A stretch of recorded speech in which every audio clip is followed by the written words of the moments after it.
Welcome to Happy on Purpose. I'm your host, Janesse Pearson. Today I'm joined by someone with a pretty fascinating story.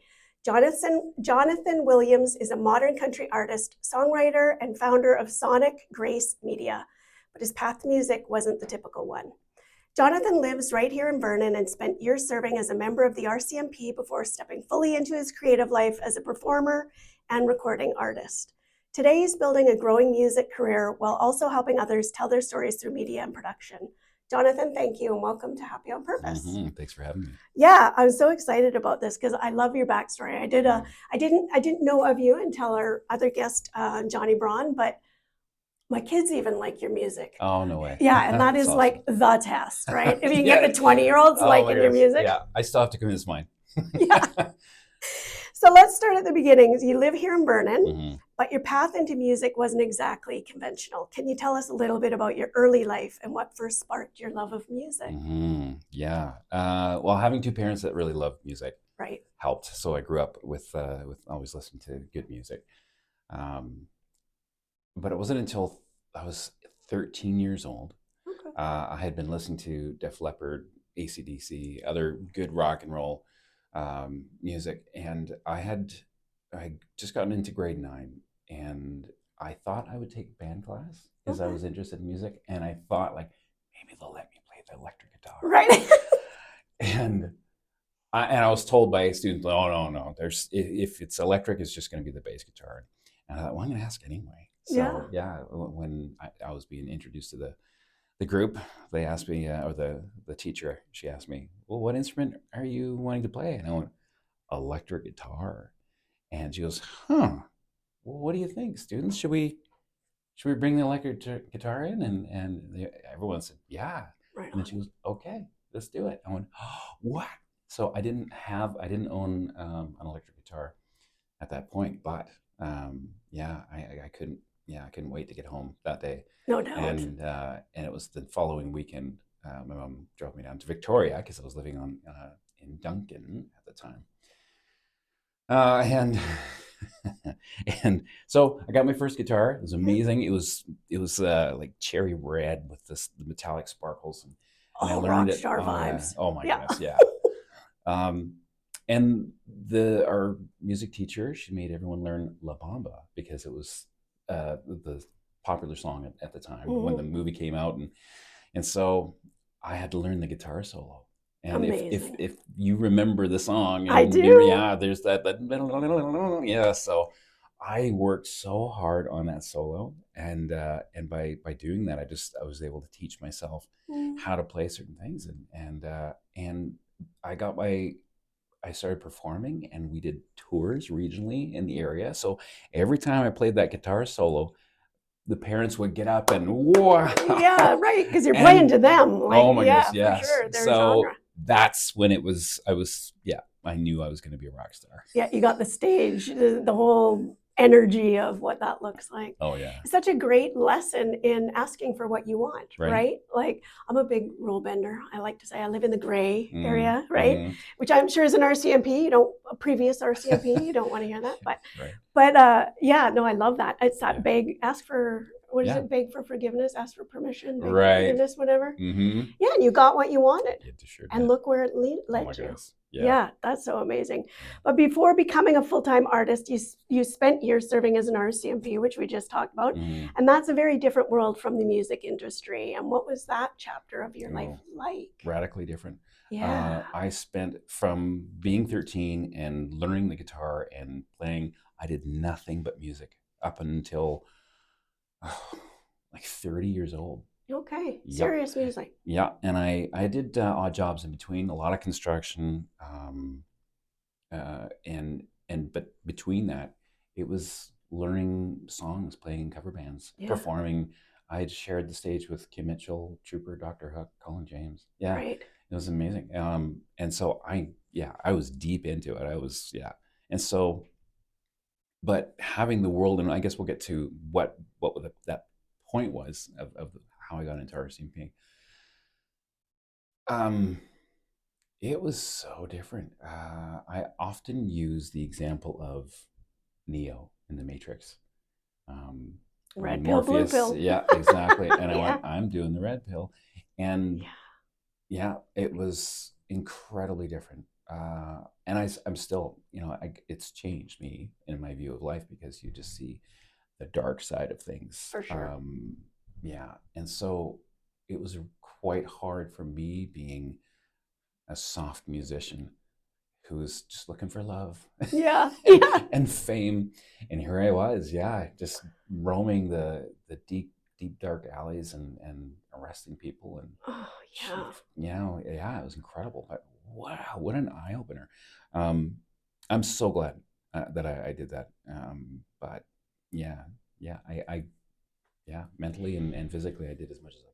Right. It does. I would imagine it does shape you. I mean, yeah, with my background, as I had mentioned to you, like there's got to be some way to offset it. So I would imagine your music would have offset some of the stuff that you saw on the streets. You have to find your happy place. You have to find that outlet, because it's so heavy. And, the world sees it as they see it on our streets or wherever, and they have a very strong opinion about it without really knowing and understanding. And every one of those people has a story. Oh my goodness. And as you say, as a softie, like your heart would break a little. Oh my. Yeah. Oh God, I get that. I'm curious about the turning point, though. When did you start realizing that music might become more than just something you loved on the side? Even though you had done it like really quite professionally. Yep. And all of that now, as we get older, we look back and we can see the reasons for things that didn't make sense. Hindsight is everything. Oh my goodness, right. So, when did I want to do it seriously? I think when I was 13. Yeah. When I just saw, wow, red shiny guitar. Amazing. Are you kidding? I love what I'm doing. Yes. I'm being rewarded for doing it. But recently,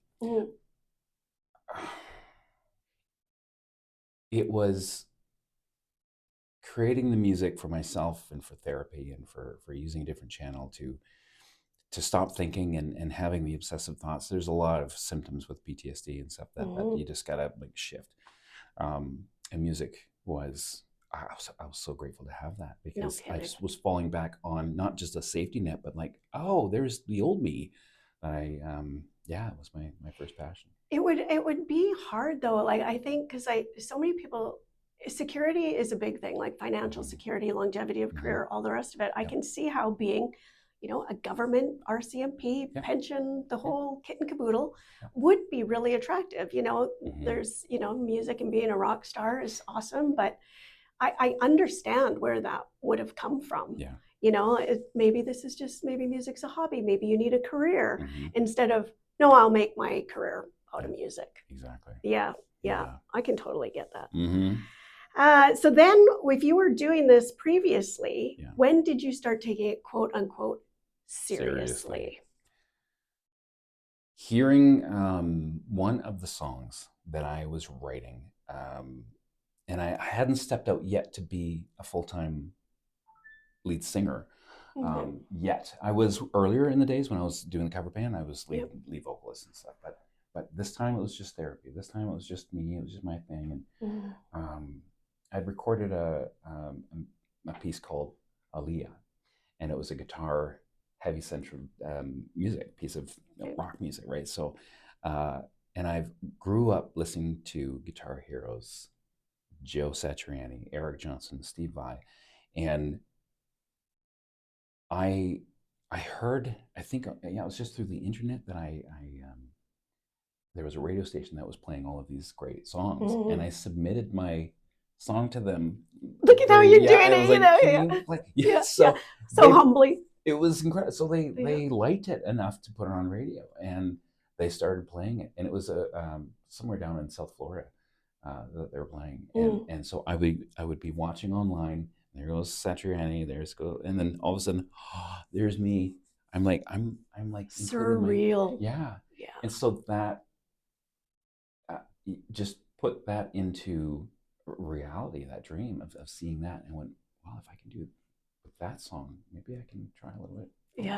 But that validation too, right? That somebody outside of your parents and your family loved your music. I would imagine it's because they say that if one person likes it, there's going to be a lot more people that will like it. Yeah, you would hope. So you this might be a little curveball, but you talk about in the beginnings it being all rock, but you're country now. Yeah. So is that like a crossover country? How would you? Yeah. Okay. Well, yes, to describe my music would be the modern country, because you listen to country these days. You aren't Dolly Parton and Kenny Rogers, I'll tell you that. No, exactly. Yeah, so when I say it to young people, get it, because when you say country, they're thinking, oh, Morgan Wallen and Luke Combs. Yeah, but if you say it to older people, I don't like country music. No. Give it a try. Give it a try. Yeah, it is not the I lost my dog, I lost my truck, but there is a lot of symbolism and a lot of story in your music from what I can hear. Yeah. Yeah. Okay, I got to stick to my questions or we're going to go completely rogue. Well, here we are. Country music has a long tradition of storytelling. What kinds of stories do you find most drawn to writing about? Yeah. Well, just life stuff that I was going through, breakup, heartbreak, pain, because that was a massive change in my life too. Not only did I couldn't work anymore because of PTSD, but also at the same time, there was my marriage at the time was just crumbling apart. Those two go hand in hand, though, right? Yeah. Any mental illness or mental health stuff, it's so hard on the partners. Yep. Yeah, for sure. No kidding. Yeah. So I just poured everything into music and use that as part of my therapy. And still? And still, yes, absolutely. Yeah. And country music is perfect. And even back in 2019, I didn't know at that time that I was country. I was still doing the rock thing. But when I was writing lyrics and heartfelt, I couldn't sing about that stuff in adult contemporary or rock music. And I just found that country music, you could be honest, you could be humble, you could you could share, I could share my faith in it too, right? So yeah, I finally just went, let's do it. This is the thing. It's that crossroads. I've heard it, like when your personality and your purpose collide. It's just like fireworks. Yeah. So, you've touched on you being kind of a softie and you're more of a heart guy, and music makes perfect sense. That's why when you were talking about electric guitar, I'm like, okay, I didn't know that. But, because there's a big difference, or is there, between the big shiny guitar, the leather pants, and the, sequins or whatever they're wearing to country music. Yeah. And it's the young audiences that I have. They can listen to anything they want at any time they want. And so I think those genres are all blending and mixed. So you listen to a teenager's playlist, it's probably got everything in there. That's my son, who's in his 20s. Well, actually all of my kids, but he has a CD player in his truck, because he has an old truck. And the CDs, he's got everything in there, from like reggae music to AC/DC, of course, and then country and the Eagles, and like he just loves everything. Cool. And the irony is, he actually prefers it on the CDs. Really? Yeah. So go figure. He doesn't have Spotify or anything. He's going. They're rolling back. Like awesome. LPs are coming back. Yes. CDs are coming back. But I do agree. I mean, music is everywhere. It's very ubiquitous. You can hear it anywhere. That's right. Yeah. You've released music and are performing as a modern country artist. What has that journey been like, learning the business side of the music industry? Very different. Very different. Yeah. Nowadays, it's quite easy to write and record and release music, just because of technology. Of course. And now we have AI. Well, I'm not any of those. How about I just get AI to do it for me? Please don't. No. Please don't. We need real music. Right. Yeah. I learned a fair amount in my earlier days, because I was doing a lot of performing and writing, and I'd released a CD back in the day. But if I was going to make this a serious go, then it's best that I learn how to do it, rather than just wait and hope that someone will find me. It's such a wrong way of doing it, because there is so much good talent out there. Yeah. And now everyone can post whatever they have on social media. So You don't, yeah, Go there's for it. no, yeah, I'm sure there's A&R reps out there still, but it's a lot easier to find people. So you really got to push it. And yeah, and for me too, pursuing music is pretty much the only thing that I can do, um, because I don't police anymore. I'm Right. retired. Yeah. Yeah, and I had a hard time thinking of how can I blend back into civilization after seeing the dark side, and yeah, And not get triggered. And like PTSD is no mhm, joke. I mean, I mhm, don't have to tell you, but yeah, yeah, it's no joke. And being in, were you RCMP here in Vernon or Armstrong, in Armstrong? yeah, Okay. Yeah, I mean, it's all, there's stuff everywhere, yeah, right? You see the stuff. yeah, Yeah. Yeah, mm, wow.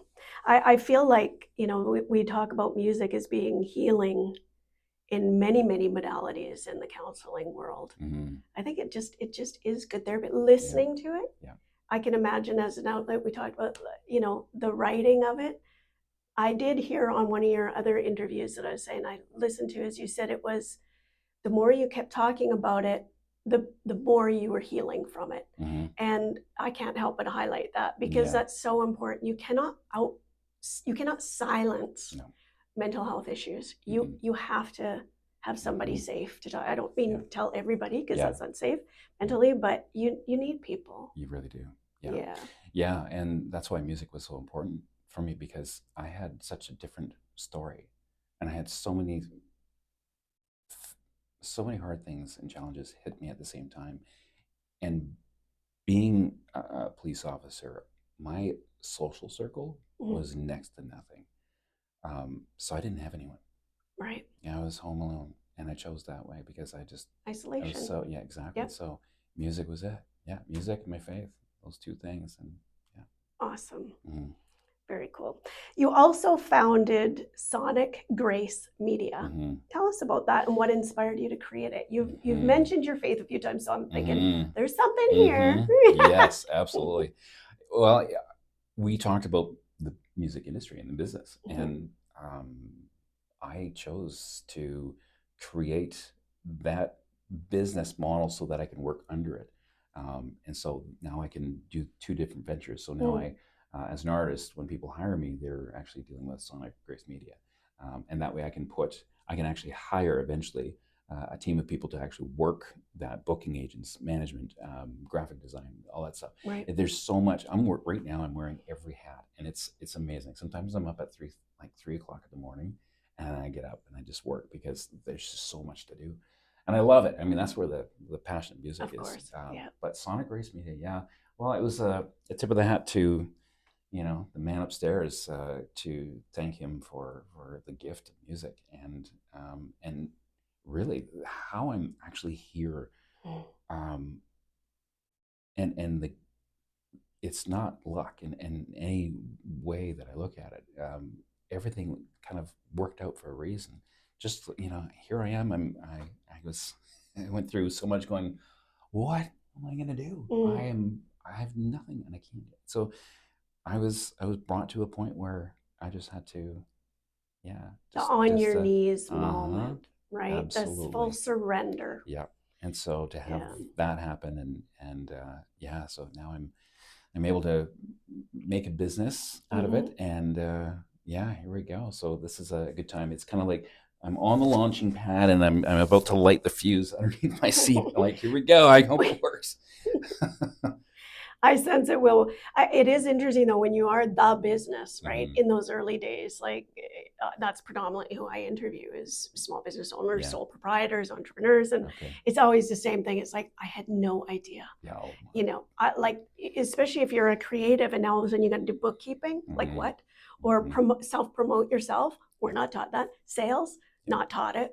Yeah. And not often comfortable even with it Mm-hmm. if you're more of a people oriented Mm-hmm. or creative side of things. So yeah, it is definitely not for the faint of heart. So I Yeah. wish that for you, that a Thank you. team will just magically show Thank up. you. Yeah. Yeah. And take over and you can just focus on what you love doing. Yeah. Right. Exactly. That's the goal, I would imagine. Yeah, that is. One thing I love exploring on this show is resilience and grit. So pursuing music takes courage. We've talked about that. Mm-hmm. There are a lot of unknowns. What has helped you stay committed to the path I will say with the exception of your faith. So I'll put you on the hot seat a little. Yeah, exactly. Okay, Can't default to the divine. Huh. It was similar to what I said. I was stripped of everything I had. Yeah. And it was all that I had left. But I needed that because I'm quite stubborn and committed. Like if I'm into something, we'll say tenacious. Right?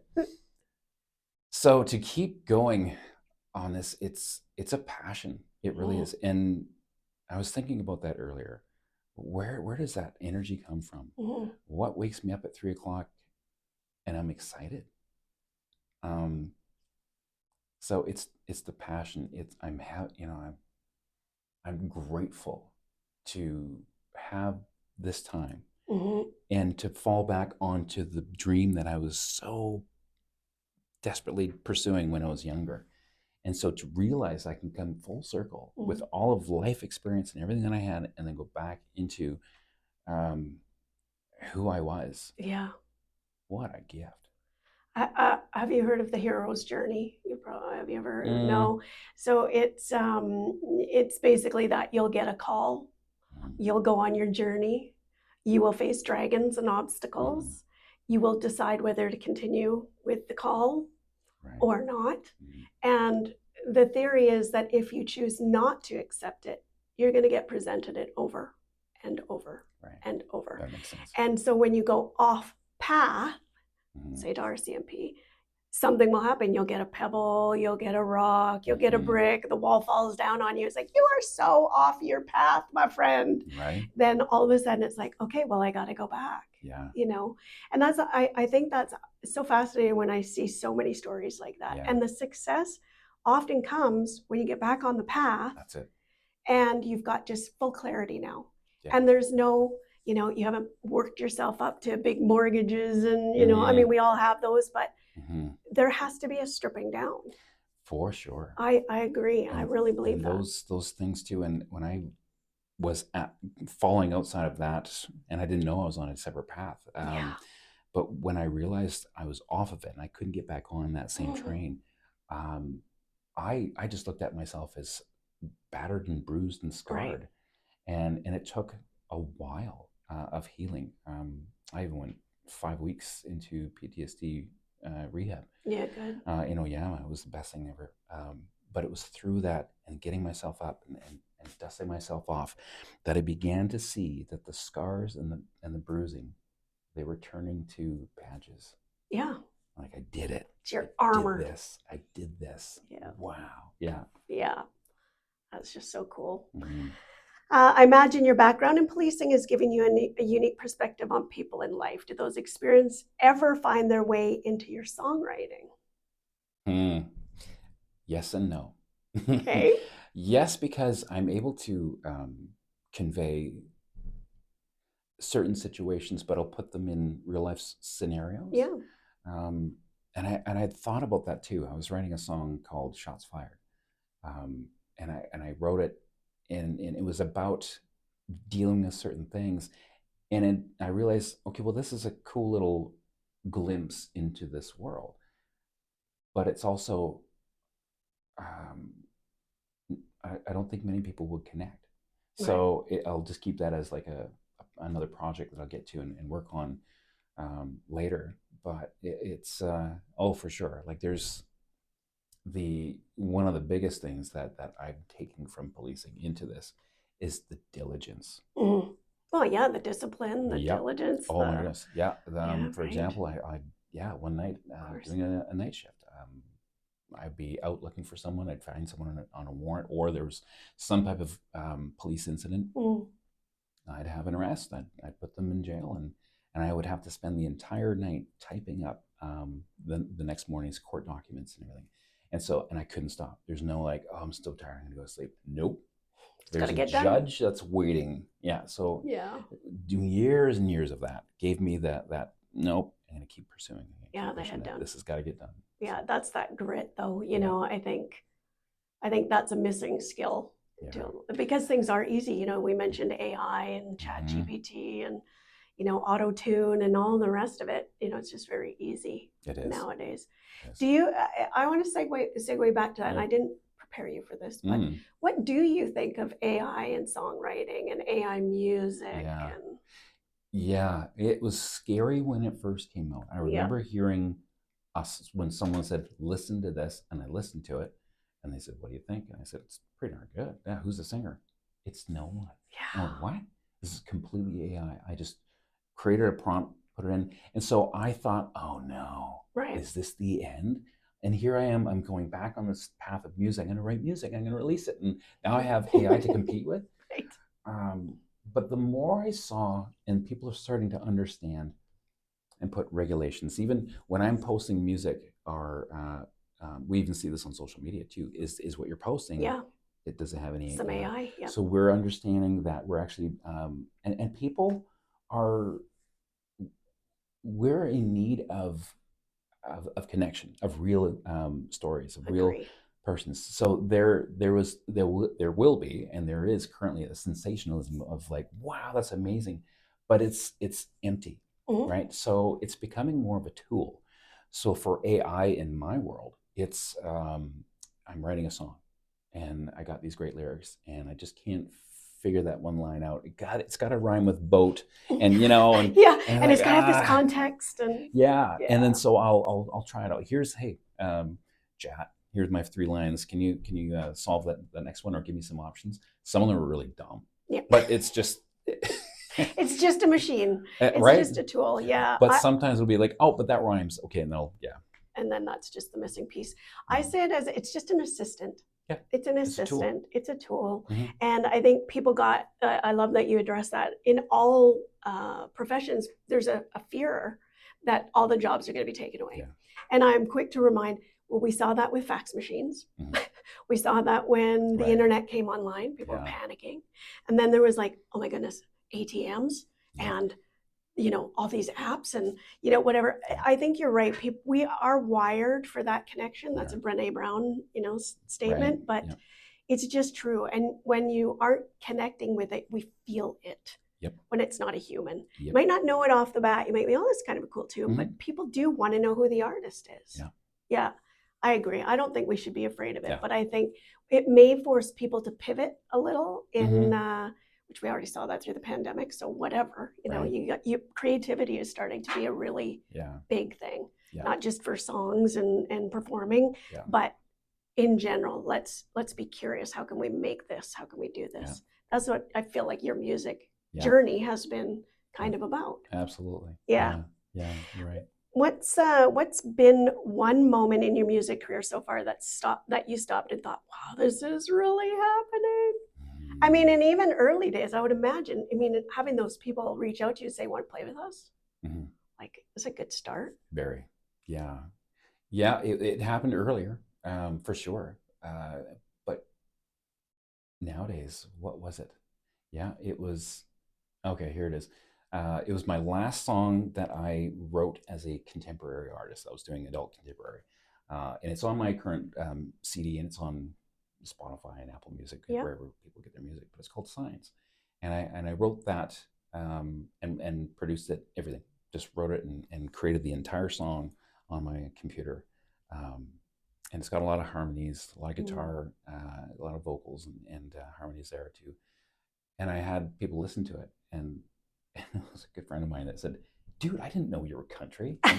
Shut up. No, I'm serious. No, what? He goes, dude, this is country. Really? And I thought, okay, well, there's what's called the Canadian Indie Country Countdown. It's a really cool list of all of the country music that's independent that gets thrown to this countdown. There's 150, 200 songs, but as your song gains interest and is starting to be played and people vote in, it goes up the charts. Well, Signs, my adult contemporary song, climbed to number 17 on the Canadian Indie Country Countdown. So I went, and he goes, I guess I am. Dude. Yeah. So that was part of the embracing that way. I was like, wow. Yeah. What was there resistance early days? Did you fancy yourself a rock star? Always. Always. Yeah, you mentioned leather pants. Yeah. Who's the one? Who's the record album with the red pants and they cross their fingers? Oh, is that Loverboy? The Loverboy. Yes. Yeah. That is like my childhood right there. Yeah, exactly. What? Yeah, it was hard. I think because there was my identity was so rock, and it wasn't until I started listening to country in a country area. This was cool. So I was listening to Coldplay and bring back the greats, Iron Maiden, that kind of stuff. And I was listening to it in my police truck as I'm ripping and roaring through the Chilcotin area, through Alexis Creek, and I was listening to this music as I'm driving along, and it just didn't fit. I was like, I can't listen to it. It doesn't work. So I just shut it off, and I had this thought of like, oh, I should probably try country music.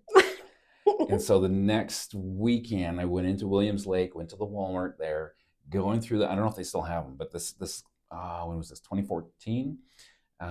You remember the big bins of CDs? And you push through them, and you like the big cardboard came out on a pallet. Yeah, that's right. Boom, there it was, and like $10.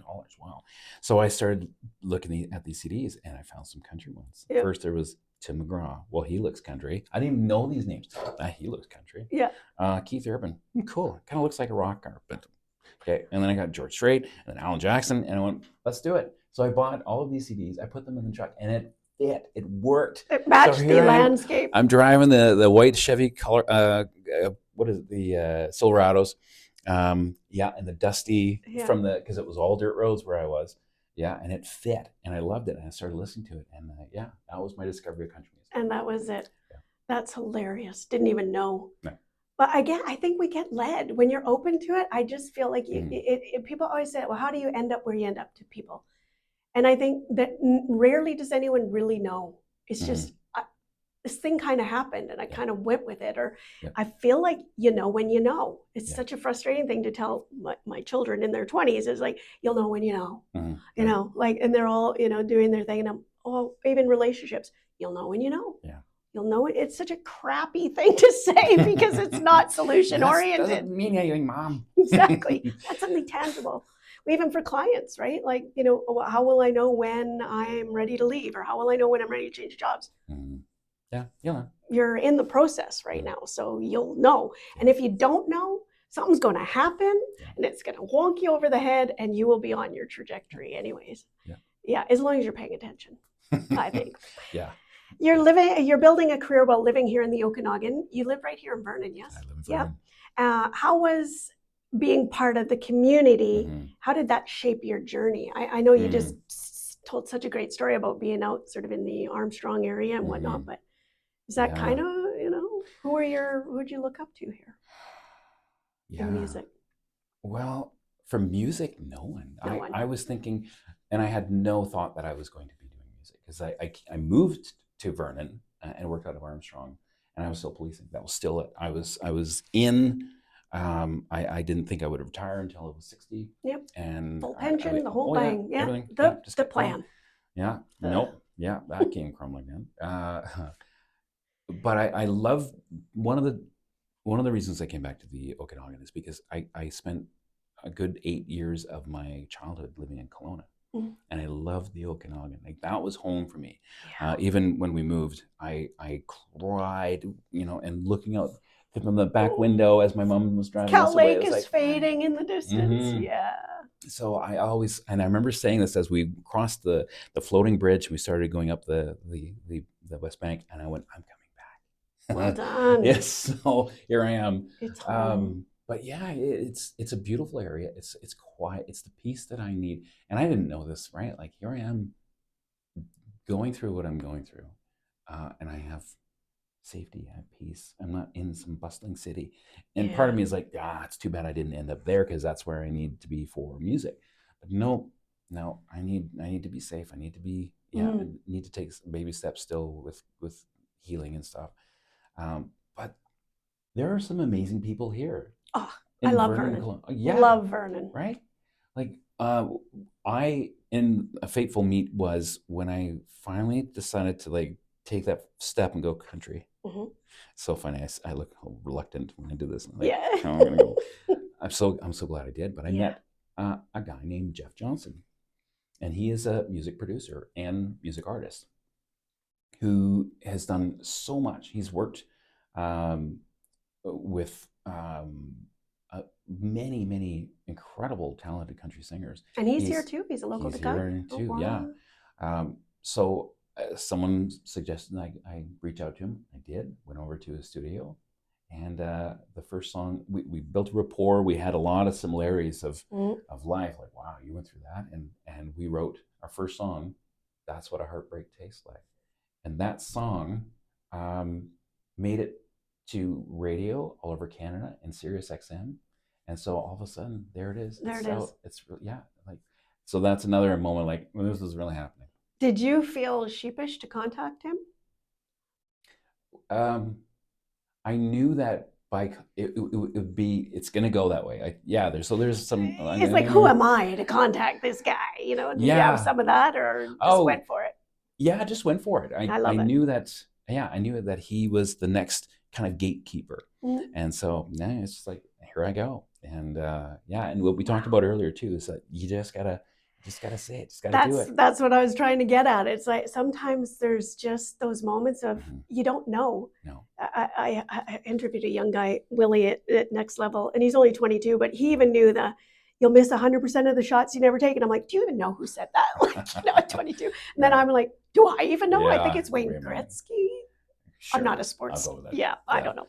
At any rate, I'm completely dating myself with this interview. I like to pretend I'm way younger than I am. But same. For young people, or honestly anyone who might have a creative dream but are afraid to pursue it, what would you tell them? Fear is your enemy. Yeah. Don't listen to it. The stealer of dreams. Absolutely. Yeah. Yeah. You're not good enough, or they're gonna not like it, and. What will people think? Who am I? Imposter syndrome. You name it. Do it. Absolutely do it. Yeah. It might take, for me, it took a good 20 years to do this big loop and get right back to it.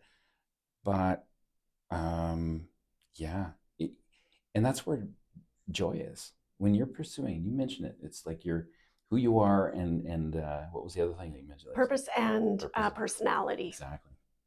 Yeah, that is not mine. That is Gary Zukav.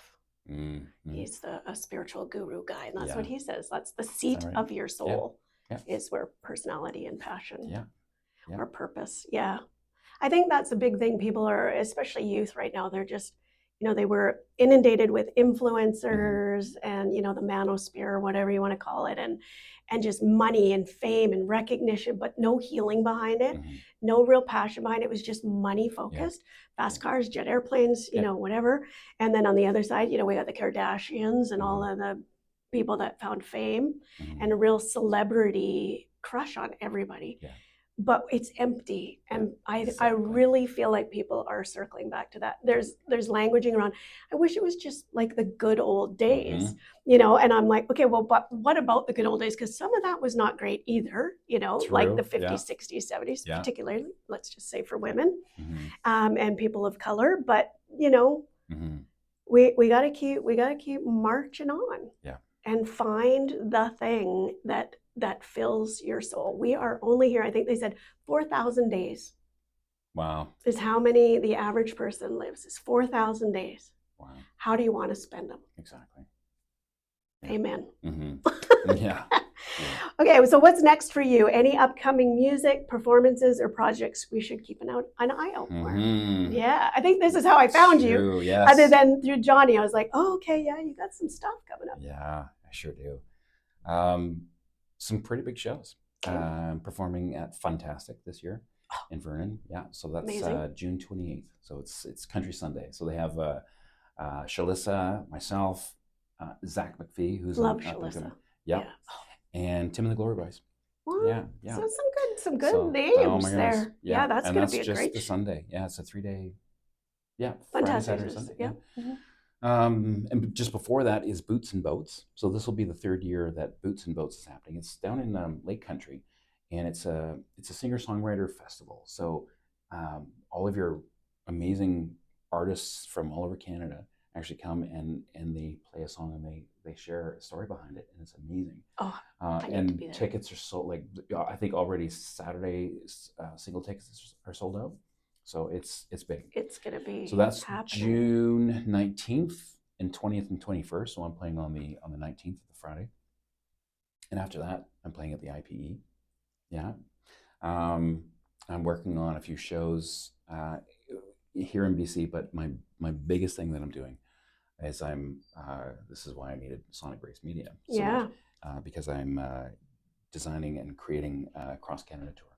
So I'm going to be advocating for mental health for first responders, and along the way, so I'll be stopping at certain places. I'll be contacting through the RCMP and Diversified Rehabilitation Group. They're going to be helping me connect with some people, but I'm also going to hit the radio stations that are playing my songs, and so we'll have you back. Yeah. So the big plan, absolutely. Yeah. That's going to be cool. The boats and what do you call it? Boots and boats. Mm-hmm. Is that like? Do people go out on the water and do that? Isn't there lake something? Yeah, it's so Turtle Bay Pub is where it takes place. Love Turtle Bay. There's kind of a resort hotel that's right beside it, and the artists themselves, they actually walk out to a floating pier that's right there, and they perform the music in front of everyone that are gathered in that one area. That is going to be really cool. Something so different. I love that these great things are starting to come to our little tiny slice of heaven. Right. Yeah. I was from Calgary. We came here in 2007, and at the time I thought, because from Calgary, I'm like, where am I going? This small hick little whatever. Why am I going to be here? Yeah. And now I'm like, Enderby's looking better and better. Right. Smaller. Yeah. So ridiculous. Yeah. But right now it's the biggest thing that I'm doing right now is releasing my latest song, Have It All. And so that's now just hitting stations. It's now playing on the Ranch 105.7. Yeah. So they're playing it quite a bit. Excellent. And just getting that. And we will be playing your music soon too. Woohoo! Yeah. That's what we like to do. We're going to highlight some of these amazing locals. All right. Well, we are already at time, and I still had one more question, but I think we'll just wrap it up because I think that's a great place to end. Yeah. But you are on Spotify. Mm-hmm. You are on the internet. Yeah. The worldwide internet. Mm-hmm. You've got a Facebook page. Sure do. Instagram. You've got Insta. Mm-hmm. Yeah. And you are behind all of it. You are the man making a plan. Mm-hmm. All right. Well, my guest today has been Johnny Williams. Jonathan, I shouldn't take liberties and call you Johnny. Jonathan Williams, modern country artist, songwriter, and founder of Sonic Grace Media. If you'd like to learn more about Jonathan, listen to his music or follow his journey, and come out to Turtle Bay, IPE, Fantastics. You're going to be everywhere, and follow his journey. You can find him at jonathanofficialmusic.com, and Jonathan is JONATHAN, so jonathanofficialmusic.com, and on social media the same, Jonathan Official Music. I'm so thankful that you are here to share your story, your background with mental health, the fact that you're touring and promoting mental health for first responders. You've captured my heart for sure. And to everyone listening, remember, happiness isn't something that happens by accident. It's something we create. Until next time, I'm Janesse Pearson, and this has been Happy on Purpose.